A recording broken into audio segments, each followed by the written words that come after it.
Welcome to Lift, where we lift business entrepreneurs, leaders, and communities. I'm your host, Sarah Layson, and today I am here with Don Hall, who is a serial entrepreneur, I would say, incredible leader, and the broker for Keller Williams Midsouth in the Mississippi location. Also CEO of Kingdom Homebuilders.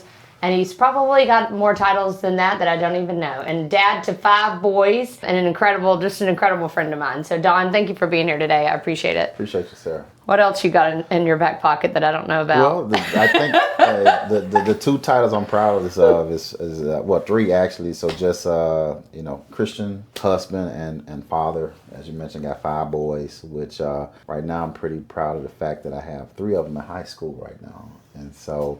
It's really a fun time at my house. It almost feels like a fraternity house at times. So tell me, so you've got 5 boys and 3 are in high school. 1 is working with you right now, Correct. Right? Was that the first time this year that Yes. you've hired one of your sons? Yes. My son, he loves construction, moved to Nashville for a little bit, took the job in commercial contracting. And with some of the recent changes with the economy, the company had a layoff, and it was kind of the last one in, first one out. And so he got laid off 2 times back to back, and called me and was that's hard. Emotional, and and I'm reliving what I went through as a 25-year-old. And you're hustling, you're grinding, you're trying to make it, and doors are being closed. And he asked me could he come home for the summer and work with me. Again, welcome man. Was very happy to see him. Funny thing about going off and living on your own and having the door closed, when you come back, you're a little bit more grateful that your parents let you in and you don't have any bills. Especially the second time around. Then you don't want to go. And I did that for a short stint. So he came back mature, wiser, and hey, how can I help out around the house, and what you need? How can I help my little brothers? And honestly, it's been a blessing to have them home. Yeah. And so to the point that we recently made a decision to bring him on full time. Okay. So he did have an opportunity. He asked could he come home for the summer because he had an opportunity that started in mid-August. And he said, hey, can I come home for the summer and work a few months so I don't have to get something, just to get me through August. And been impressed enough with him that we offered him a full-time job. And technically, really my first full-time employee. So we... in the contracting world, it's a lot of contract 1099 work, but he's going to come on as an employee. So really, I'm very excited to bring him on as an employee. It means a lot to me, and we're excited to have him on board. Is this the first employee that you've ever hired that was a family member? Like not just in Kingdom Homebuilders, but in other businesses? Well, I mean, so when I say employee, more of a W-2. I got it. You know what I'm saying? I'm very big on, even with friends and family members, if you have a skill and talented at it, I'll bring you on to do it. Yeah. But as an independent contractor. As an independent contractor. Yep. So tell me, going back, who was Don from the beginning? So like your little boy, like what was the dream for you to become a builder, business owner, broker? Who was Don Hall? So I grew up my father being a entrepreneur. So I seen that he was essentially a businessman all my life, and I always really admired my father. Being an entrepreneur, of course, we know this is ups and downs. So I had opportunity to see that up close. So even seeing my parents work together, him being an entrepreneur, my mom was a nurse, she was an RN, so seeing them work together and seeing things essentially fall apart a little bit because he ended up losing one of his jobs. It was a contract job, but he ended up losing it, and some challenges, and my parents ended up separating when I was a senior in high school. Okay. So, yeah. How did that shape you? It shaped me a couple ways. First, when you grow up seeing your parents together for 17, 18 years, it's very tough to see them apart. But one of the vows I kind of made really early on, because I had some, it was very challenging for me, was I didn't want my family to go through that. And that was before I got married or anything. It was like when I was still in high school. I said, hey, once I get married, that's it. And so that has shaped me and my wife's relationship, where of course this is no perfect marriage, and really marriage is about 2 people being stubborn enough to fight through all of the ups and downs. And so that's really shaped both of us. My wife's parents separated early on, and I think for both of us we had a commitment to us wanting to raise a family together, and that's got us through some challenging times, and also that's allowed us to grow closer to even doing some of the great times. So with you being an entrepreneur and with your wife wife. I know you work long hours. Like, how are you intentional about giving time to her and your family? Great question. So I do want to share this. So my father grew up as an entrepreneur, and he has, just a challenge of being an entrepreneur. Nothing extraordinary, but just a challenge of being an entrepreneur. He always pushed me to go through corporate America, and I was always like, with that, I really want. Now he's like, no, you just get you a good job and you stay on that. He wants stability. Yeah, he values stability. But one of the stories is my grandfather was an entrepreneur. He was a taxi cab driver, but he had his own taxi cab. He had one vehicle, but he was a taxi cab driver for the small town we grew up in. And then grew up seeing my father do it. It was something that's always naturally appealing to me. And so that's kind of, the story of me, being inspired by them to get into entrepreneurship. To answer your question, how do I bring balance around it is, first, with my sons, I involve them in the business. So they get opportunity to hear me having conversations with clients. Their school is a rock throw away from the office, so they get opportunity to come spend time with me at the office after school in the summertime. In the construction business, there are opportunities for them to come on job sites and help clean up or see it from start to finish. And so they see it. And then also they see me being at most of their events too. And I can attest to that. Yeah, so they see me being at most of their events. So it is sometimes me taking calls while they're at their events, or not while they're necessarily active, but just me still handling business while we're traveling on the road or doing pauses from their events. But when I'm there, I try to be present. And then my wife, she's just very understanding. Some of it is I've expressed to her the vision of what we're building. Everyone in the house know that Kingdom Homebuilders is a family business, and essentially we're building it for them. Whether they decide to go into it or not, they do. Once they finish college or finish school, they don't have to go off and find a job. They can plug right into the family business and start working. So everyone knows that in the home that the hard work is for everybody in the home. So, and we're going to work together. So that's kind of how we balance it. And I try to have some cutoff times, have do not disturb after 6 or 7. And when I'm home, my goal is to be present. Now, that is challenging, but and it's something I'm working on. So is every entrepreneur out there. Sometimes my wife reminded me, hey, put your phone down. Their spouses will remind you. Yes. Thank God for them, though, because if not, we probably would have our face stuck in a phone, which is not healthy. So growing up, it sounds like a grandfather, generational leaders in your family, and entrepreneurs. But did you see yourself at a young age, like in high school, where you're like, hey, I'm going to start my own business? Both sides of the family, my mom and my dad, they're very heavy on education. Because they were taught education is the one thing that can't be taken from you.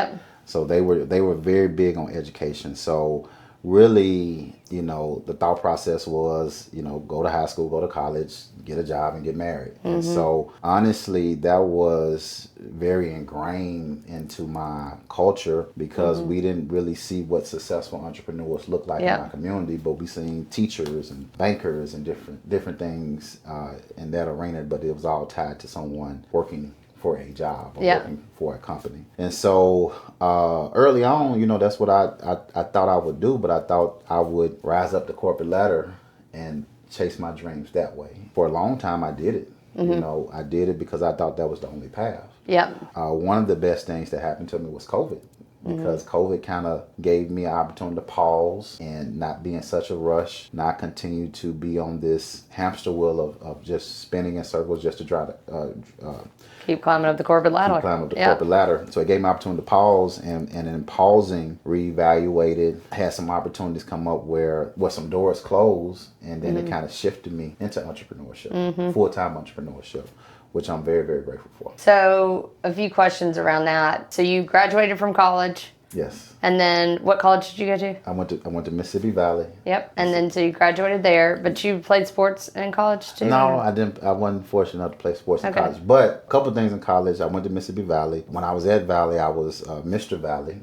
Oh. So I'm Mr. Valley College. Very active on the social I'm going to have scene. to get you a new name tag. Yeah, very active on the social scene. So I met my wife at Valley, met some great friends at Valley. Were you in fraternity? I was going to say, what fraternity? I was an Alpha Pledged Okay. Alpha. So How did I not know that? Yeah, had an amazing time. Okay. At school. Had a really good time at school. Yeah. Took me 5 years to finish. So I went back and got more degrees because I didn't want to let it go either. Right. Had a great time at college. I had an amazing time at college.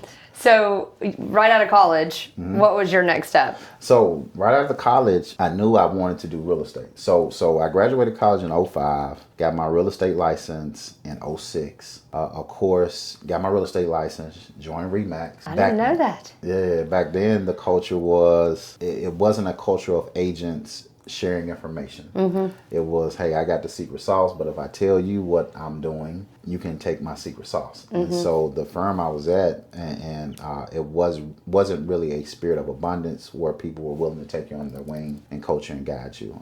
We did have that to some degree, but not at a very high level. And then that ran right into the recession. And so How long you been in real estate before the recession hit? I mean, it was all around. So 06, but I was in it 06, wasn't selling anything, got engaged to get married in 07. And so what I quickly had to do, I was still a real estate agent, but I got a job in banking.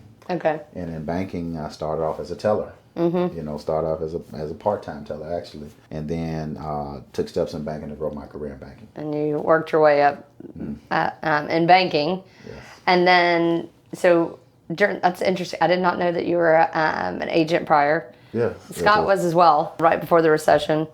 And then it just tanked. Yeah, and he got into corporate as well and did the same thing. Yeah. So you're at the time, was it Bank of America? So I spent Wells Fargo. most of my time at Wells Fargo. Okay, so you're at Wells Fargo, and then do you mind sharing, because you took some bold steps to run for office, Yes. right? Yes. Can you just share that experience and like what you learned from that? Because you and I've talked about it, and I think it was for me on the outside looking in, such a pivotal moment for you because you were developing as a leader, being bold enough to do something that probably was very much out of your comfort zone, right? And I think you learned a lot that now you take those principles and you still use them today, from my perspective. But I'm curious to get your take on that. Well, so I did spend a lot of my time in banking at Wells Fargo, but I was fortunate enough to become a regional vice president for a local bank. And I oversaw about 10 banking locations. And when COVID hit, again, it was a pause. It was enough of a pause for me to reevaluate. And then during that time, the world events that were going around us. Of course, you had George Floyd get killed. You had some other people lose their lives. That affected me deeply because I got five boys. Yep. You know what I'm saying? And so really my thought process was we need better leaders with empathy just to make things fair. And that's not saying any group is doing a bad job, but we need leaders with empathy. Yeah. And so decided to run for mayor, which honestly, that was the scariest thing I ever did. I'm gonna be honest with you, Sarah. So I've never heard you really talk about it in this way. Yeah, it was the scariest thing I ever did. I actually, I prayed about it. So of course I felt led to do it. I prayed about it. Told my wife. My wife was very supportive. Then I got cold feet, and I don't think I told my wife this. I got cold feet and was going to actually step down and just run for an alderman position. It was when the word was getting out that I was going to run. I hadn't filed yet, but then I had somebody come behind me and say, "Well, hey, since you're running for mayor, I'm gonna run for this alderman role to support you." And so they were excited, and I'm thinking in my mind, I'm trying to figure out how to get out of this. But now you're in. I guess I got to do it now. So they were excited. I was like, no, I was about to take the position you're finna run for. So, but at that stage, I had to do it. Did something very scary, and the whole time I was moving really in fear. Which I think bravery is doing something while you're scared to do it. Yep. And so did that while I was scared to do it. Also, what came up is the bank approached me and said, "Hey, listen, we like what you're doing, but you can't do both of them. You either need to, run for office, or you need to focus on this job." And so, honestly, I love what I did. I love what I did. Yeah. I love leading people. I love helping clients. Like, I love what I did, and I actually, in banking, that's a really hard role to work up to. Yeah. And so I was faced with a decision: do I continue to do what I love, or do I risk everything on a gamble, which is not guaranteed for me to win, to run for mayor? And I called my wife, and she said, "Hey, put your 2 weeks notice in." So, and one of the things I love about my wife is she didn't know what we had in the savings account. I mean, she didn't know. She just believes said, in you. "Put your 2 weeks notice in." And so I did it. Ran for office. I was not elected, but I tell people, even though I wasn't elected, I feel like I won because I did something that I was scared to do, and I felt like it was the right thing to do. Well, and there's the why behind it was really strong for you, right? At that time, at the climate, there was a lot of unrest, right? Yes. And for people to see a leader such as yourself stepping up for, people, and, I know empathy and community was probably, that was God's plan the entire time. Like, how do we have somebody step up in our community and lead? Whether it's, I don't think it's a win or loss. It's like, how many people did you get to impact during that journey? Whether you got the role or not, there was still probably a ton of people behind you that you transformed, right? Yes. Well, the community, really was very, very supportive, and I'm very, very grateful for everybody. I had a lot of volunteers, a lot of donors. It was a really, really impactful time. I had the opportunity to door knock and had my boys with me on the street, door knocking and supporting, and so it was a great time. It was a wonderful experience, and I'm really, really, still very, very grateful that I took the step of faith and then really play it safe. Yeah. And then after that, what was on the horizon?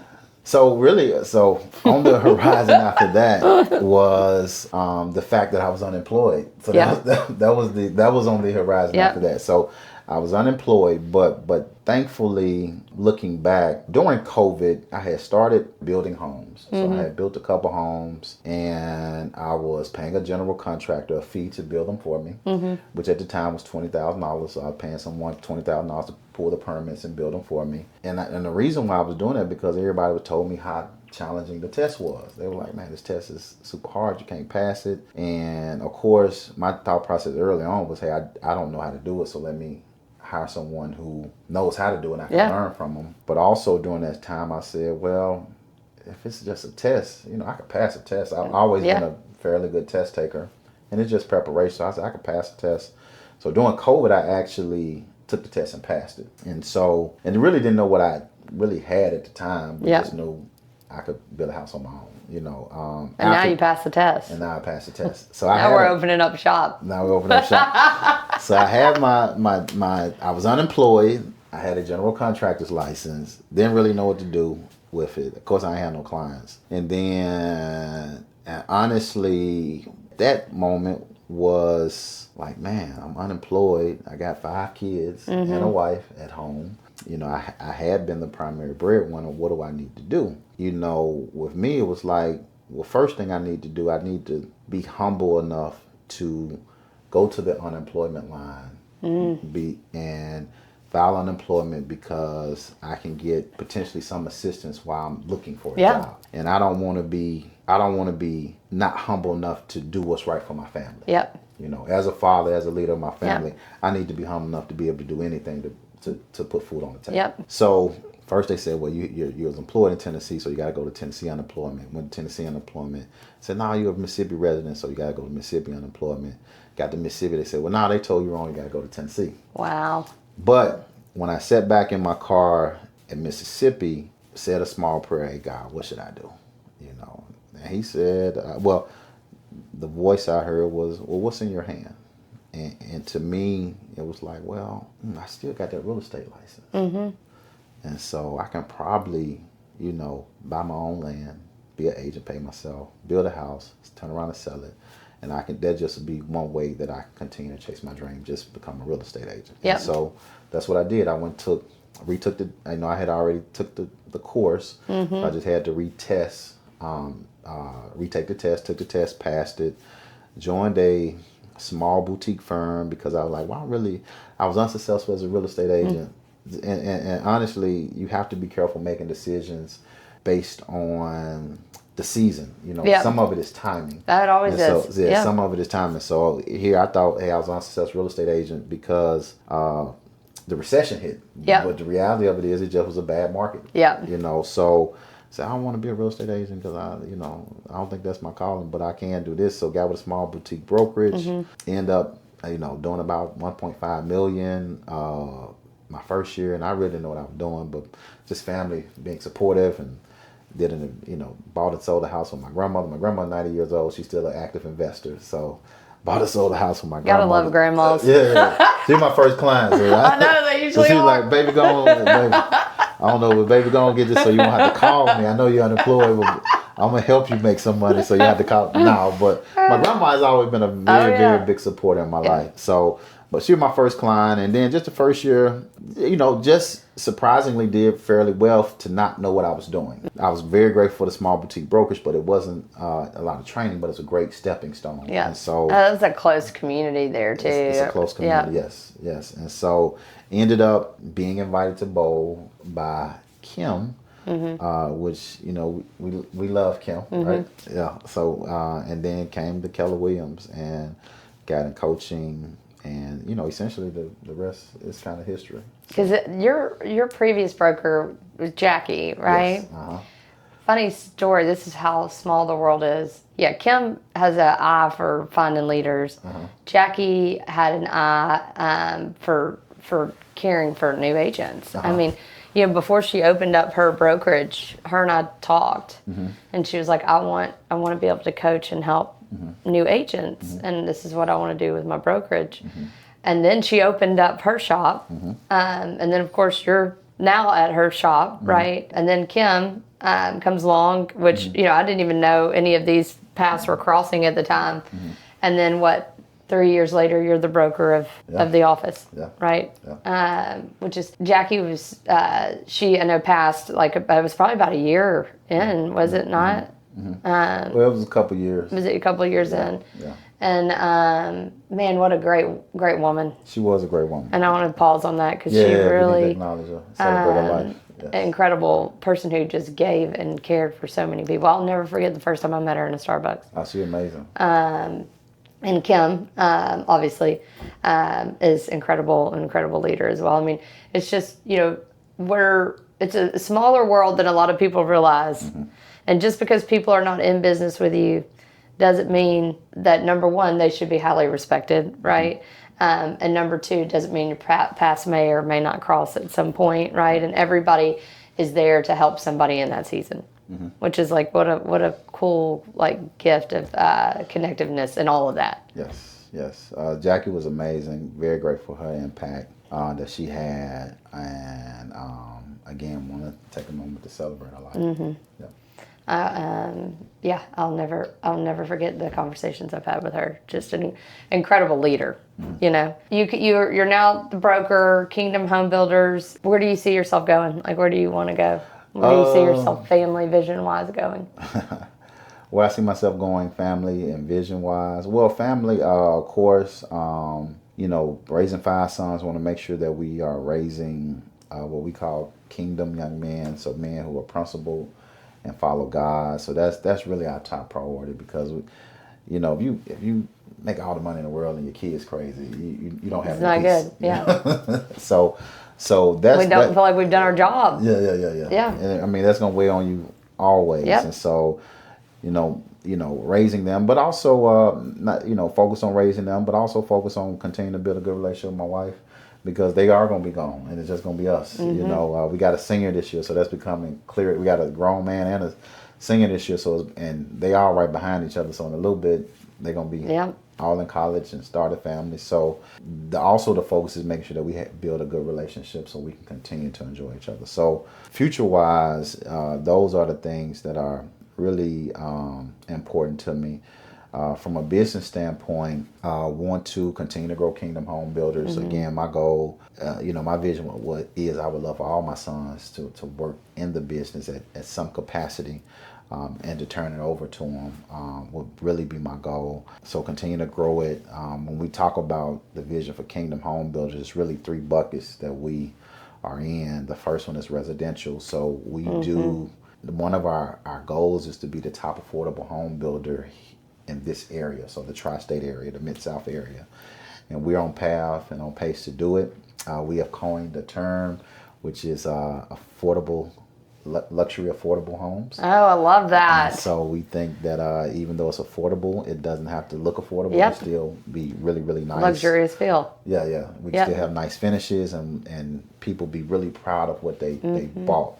And so we're coining the term luxury affordable, and we're really focused on that. The second bucket is government contracting. So we do federal contracts. We do some contracts with the city, and we also do some contracts with school districts. And so really proud about the work in that particular field. And then the other one is we do a lot of insurance work. When we talk about replacing roofs and doing different things insurance related. So those are the three buckets that we want to continue to grow our business in. Yeah. Well, your leadership certainly attracts a large group of people. What do you attribute that to? Are you purposeful about that, or is that already innately built in you? Well, everything grows whenever you get involved. Well, you know what? It's funny you say it, because it's a gift. It's a gift from God. So I say that, very humbly. So sometimes when y'all talk about, the growth of South Haven and how well it's doing, when you realize it's not you, and it's a gift that's given you, you don't even really see some of the impact, because you know that it's God working through you. Yeah. And so, but man, I do love people. I do want to see people win at every level. I do want to make sure that I'm very supportive. Operating from a spirit of abundance, you realize that everybody can win. Yeah. Looking at people, I oftentimes, I ain't gonna say oftentimes, most of the time I just see the best in people. So when I'm looking at a new agent, I see, what they can become. And so part of what I do is I have conversations based on, I'm talking to them from a future standpoint of what I see them being, as opposed to where they are now. Yeah, you're instilling hope in them. Yes. So, And then providing them the path to get there. Yeah, but I love people, and I want to see people win.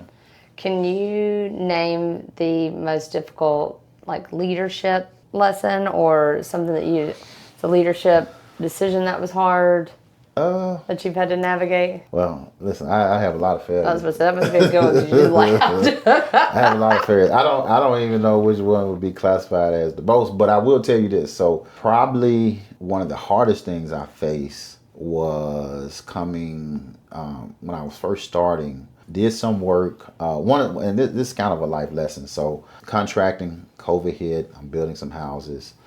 Signed a contract for an amount to build a home, and then signing that contract once COVID hit, everything doubled.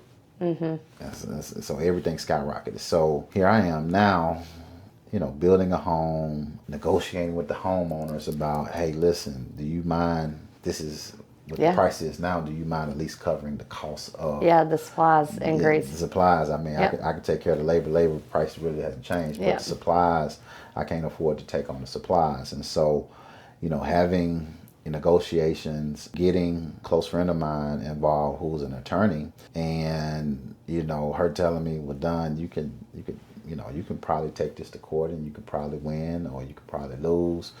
It's 50-50. You always say that, don't they? It's 50-50. You probably need to, just eat it.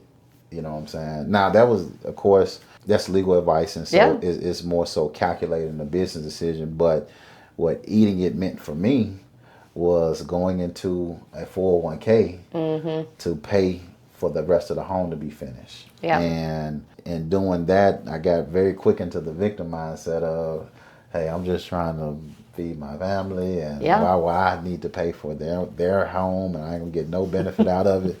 I got very quick into the victim mindset, got very quick into bitterness. It was fresh off the heels of me losing the election, so I really hadn't quite healed from that. Healed and processed that fully. So I got in a very dark place where, I was at home, but I wasn't present. Heard a message about forgiveness. Heard a very clear message from my pastor about forgiveness. Ended up forgiving. And of course, I thought I was wrong. We probably both was a little bit wrong, but but end up forgiving them based just on the situation. And shortly after that, I ended up just in a spirit of forgiveness, just ended up like landing a huge government contract that really helped me forget about it. Yeah, like it was.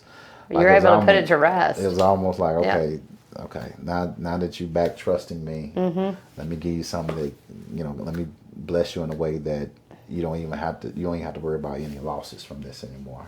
And so that was a very powerful lesson to just, be in forgiveness. Some lessons you really pay for, and so it was a very expensive tuition. Time or money. Sometimes ego. It was very, very expensive tuition. But through the whole time, God was with me, and it was a powerful lesson to help, propel me forward. So Lift is all about lifting leaders, and I love to talk about, the next line of leaders and youth. What advice would you give to youth or college students that, just based on your experience, like what would be the best advice for leaders that number one, don't realize they're a leader, right? And then number two, they want to be developed. Like, what would you suggest they do? Well, I mean, I speak to the youth all the time with my 5 boys. I can just draw from a conversation instilling a lot of wisdom in them. And boundaries and standards. I was just joking, but I'm on them all the time. But I think the biggest thing is, first, one of the ways to accelerate growth is borrowing the experience of others. And you do that through reading. So that's a very, very powerful tool in terms of when you talk about, an education standpoint. You don't have to buy all your lessons. Some of your lessons can be found through other leaders who have went through some of the things, and they can give you some insight on the roads. Particularly, and talking about that, even having some failures and looking at, me, losing a large portion of my 401k to finish some, drawing on lessons from very successful people in American history where a lot of them had some deep failures. A lot of them did. Most of them. Anybody that's successful has had some big failures and hits. Extreme successful. So even me on the road to recovery, just realizing that I'm on the right path because I had a failure and I can use this to learn and grow from it. So, but that happened through me reading. And so just encouraging young people to read and grow and read things that's inspiring. Sometimes I think, our youth can be turned off by reading because, you're focused on studying, but you can also, it's other parts. It's enjoyable reading. It could be leadership. It could be fantasy. It could be something that you enjoy reading, but also has a lesson to it. So just encouraging them to read is a really, really big one, for me. Who's pouring into you and mentoring you right now? So I have a coach. I also have a therapist. Yep. I also have a leader that's sitting beside me right now who pours into me. And I also have books I read. And I'm surrounded by probably my greatest mentor is probably my father. So me and my father, we're business partners. He helps out a lot with business and strategy. And as we're buying land and building homes, and so it's excellent to have him as a consultant, because even going through some failures, just having somebody to say, hey man, you're doing the right thing, keep on going, don't stay on that too long, keep on pressing forward. So those are kind of my corner. My pastor is a positive role model in my life as well, and I also seek mentors that I may never meet. And what that looks like is following some charismatic leaders on YouTube, reading some of their books, even though they're a mentor to me because I'm listening to their YouTube stories or their YouTube lessons. I'm reading their books. I may not never meet them, but I can still get positive lessons from them. Well, and I would say too, you're very strategic about, and I would encourage everybody to do this. When you're in a room, you're strategic about finding the person leading the conversation, and you make a way. I always see you work the room, and you're going to land at the person that's leading the conversation in the room. Whether it's a mastermind or an instructor, facilitator, you're very purposeful, and I am too. And I don't think enough people stop and say, if I'm in this room, how can I be purposeful about creating more of a network and finding more role models, or somebody that can help develop me to get to the next level that's already been there, right? I don't think we ask enough. Well, you know what? I think something that's taken for granted is the successful people I know, people have poured into them, and they're willing to pour into other people. Yep. And so it's just a matter of you asking. Yeah. And so that's what I've come to realize, is that if you just ask, most of them be willing to assist you and help you because they had to do the same thing. And they also, part of them admires that because they did do the same thing. So they know if you're genuinely coming up and asking them, they see a little bit of themselves in you because they had to do the same path. Yeah. And sometimes we are bashful to do that, but that's a part of it. Yeah. And when you talk about wanting to accelerate, some of the best teachings is just learning from somebody who's already been down the path. Well, be bold enough and brave enough to go approach them because they want to help. Because to your point, somebody's poured into them at some point along the way, and we're all human. Yes. Doesn't matter what title we wear, we're all human beings. Where do you see the world going with leadership? And then we'll wrap it up. Oh, the world? Yeah, I've had a lot of people give me their opinion on when they hear, I'm doing a podcast on leadership. They're like, they've got a negative perception of that. Like you and I see that the same way. Like we believe that the world needs more leaders, and a diverse group of leaders is important to us. Yes. I'm very encouraged about the leaders that I've been around. Yeah. I'm very, very encouraged about the leaders that I've been around, the newer leaders coming up. We have several in our organization. We have several outside of our organization that people, they actually love people and really shy away from the leadership role. But because they love people, sometimes people have to remind them, hey, you really should be leading. So for me, it's very, very encouraging. Now, with that being said, I don't watch a lot of the national news. So I don't either. So that doesn't taint my opinion. I'm more so in the real world where I see people all around me doing good. And a gift, and sometimes it can be a little bit, because I really see the best in people. And so sometimes there have been some small times it came back and bit me because I'm hoping that I see the best in someone and I talk to them from a future standpoint. But in most cases, people live up to their expectation, and that's what I found. Well, I think too, because you and I both pour into youth. If you feel like the world is at a mess with leaders, just go talk to our youth. Their perception of the world, for the most part, is how can we make a better way for our generation, and that, to me, it's exciting. It gives me hope, and I love that energy, right? Because they're just forward thinkers and they think differently, right? I agree. I think that there's always another line of leaders coming up, and it's encouraging to me to be able to be in the room with those folks, right? Because we've got great leaders now, I know the people that you and I surround ourselves with, and there's also another generation that is ready to go and be developed, which is fun. So make sure this is a friendly reminder to pour into youth, because it gives you a passion for serving, number one, and number two, you get to go develop the next generation. Absolutely. So, all right, I'm going to do a real quick lightning round. Okay. Are you ready for this? Yeah. This is the first thing that comes to mind. Okay. All right, early mornings or late nights? Early mornings. Early mornings. Favorite book? The Bible. I read the Bible. You read the Bible every day, right? Trying to think of one more. Because I know you work out, and we talk about this all the time. Favorite cheat meal? I'm a big pizza guy. Pizza? Yeah. Favorite pizza, what's your favorite go-to? Probably a supreme pizza, so some vegetables and some meat. But is there a certain place that you like to go? I'm honestly a equal opportunity pizza guy. I'm a Pizza Hut girl. I used to love Pizza Hut. Do you remember the old school Pizza Hut? I probably ate more Pizza Hut. Bring those back. I probably ate more Pizza Hut. Bring the buffet back. Yes. All right. Last but not least, I ask all of our guests favorite karaoke song. This is always my favorite. You've got one, and I'm gonna have to make you do it, because at some point I'm gonna make us all sing karaoke together. It's so funny what came to my mind. I don't,